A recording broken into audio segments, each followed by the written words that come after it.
ఏడాది పాటు బంగారం కొనొద్దన్న ప్రధాని నరేంద్ర మోడీ వ్యాఖ్యలపై స్వర్ణకారులు జ్యువెలరీ షాప్ యజమానులు మండిపడ్డారు. అనంతపురం జిల్లా రాయదుర్గం పట్టణంలో స్వర్ణకారులు గోల్డ్ షాప్ యజమానులు తమ షాపులు బంద్ చేసి నిరసన ర్యాలీ చేపట్టారు. వినాయక్ కూడల్లో పెద్ద ఎత్తున నినాదాలు చేస్తూ ప్రధాని మోడీ వ్యాఖ్యలు నిరసించారు. అనంతరం తహసీల్దార్ కార్యాలయం చేరుకుని ధర్నా నిర్వహించి తహసీల్దార్కు వినతిపత్రాలు అందజేశారు.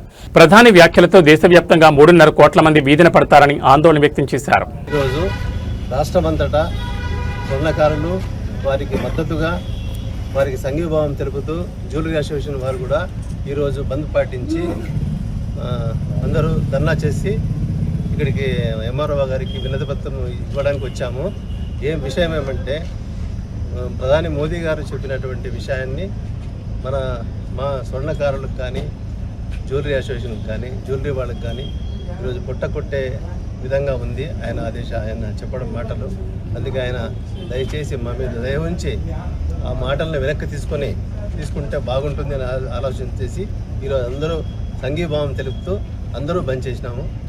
రాష్ట్ర వ్యాప్తంగా ఇదే జరుగుతూ ఉంది. స్వర్ణకారుల ఐక్యత వర్ధిల్లాలి అని మరీ చెప్తున్నాం. ఈరోజు ఈ స్ట్రైక్ చేయడానికి ప్రధాన కారణం మీకు అందరికీ తెలిసిందే. మోదీ గారు బంగారం 1 సంవత్సరం పాటు కొనవద్దని చెప్పిన మాట వాస్తవం. కానీ ఈ వాస్తవం వెనుకల ఏముందో తెలియదు. కానీ ఇప్పటికే 3 సార్లు స్వర్ణకారులు ఇప్పటికే చాలా వాళ్ళ జీవితాలు దిగజారిపోయినాయి. ఒకటి వచ్చేసి డిమానిటైజేషన్లో, తర్వాత కరోనాలో, తర్వాత ఈ బంగారు రేటు ఎక్కువ ధర పెరగడంతో ఇప్పటికే చాలా బాధపడుతున్నాము. దయచేసి ఈ వ్యాఖ్యలు ప్రధాని మోదీ గారు వాపస్ తీసుకోవాలని మేము కోరుతున్నాము.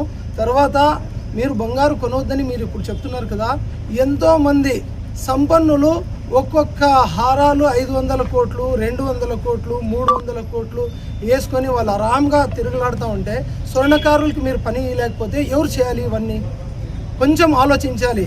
గవర్నమెంట్ కూడా కొద్దిగా ఆలోచించి మా డిమాండ్లన్నీ పూర్తి చేయాలని మేము కోరుచున్నాం.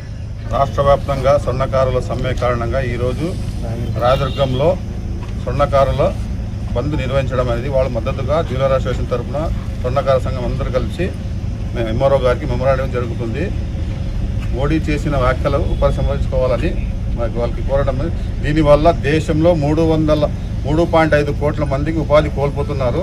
దీన్ని దృష్టిలో పెట్టుకొని ప్రధాని గారు ఆలోచించి వాళ్ళు ఇది చెప్పాలని దానికి మేము ఉద్యమం చేపడుతున్నాం. ఆంధ్రప్రదేశ్ స్వర్ణకారుల రాష్ట్ర పిలుపు మేరకు ఈరోజు రాయదుర్గం నియోజకవర్గంలో రాయదుర్గం పట్టణం నందు వాళ్ళ స్వర్ణకారులంతా కలిసి ఈరోజు మళ్ళీ ధర్నా కార్యక్రమం చేపట్టడం జరిగింది. అదేవిధంగా వినాయక సర్కిల్ నుంచి ఎంఆర్ఓ కార్యాలయం వరకు కూడా ర్యాలీకి రావడం కూడా జరిగింది. ఉన్నటువంటి పరిస్థితులు చూస్తూ ఉంటే ఈరోజు నరేంద్ర మోడీ గారేమో 1 సంవత్సరం వరకు బంగారం కొనొద్దని చెప్తాడు. ఇంకొక పక్క పెట్రోల్ డీజిల్ ధరలు విపరీతంగా పెరిగినాయి.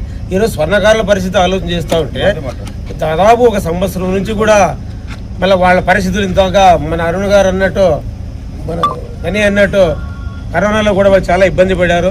ఈరోజు రాష్ట్ర వ్యాప్తంగా లక్షలాది మంది రోడ్డున పడే పరిస్థితి వచ్చింది. మళ్ళీ వాళ్ళకి ప్రభుత్వము ఏ విధంగా మరి చేయూతనిస్తుంది వీళ్ళు బంద్ చేస్తే అని చెప్పేసి నేను ఈరోజు ప్రభుత్వాన్ని అడుగుతా ఉన్నాను, నరేంద్ర మోడీ గారిని అడుగుతా ఉన్నాను. కాబట్టి ఇలాంటి వ్యాఖ్యలు మీరు చేయకూడదు. వాళ్ళు ఏదైనా ఇప్పుడు బంగారం కొనుగోలు చేసే వాళ్ళు ఉంటారు, డబ్బుంటే కొంటారు, లేకుంటే లేదు. ఎందుకంటే ఇప్పుడు శుభకార్యాలు జరుగుతూ ఉన్నాయి, కొంతమంది వ్యాపారం లేక వాళ్ళు గిలిగిలి ఆడుతున్నారు. ఇటువంటి పరిస్థితుల్లో కొనొద్దు అనే ప్రచారాన్ని బయటకు తీసుకురావడం తీవ్రంగా ఖండిస్తున్నాము.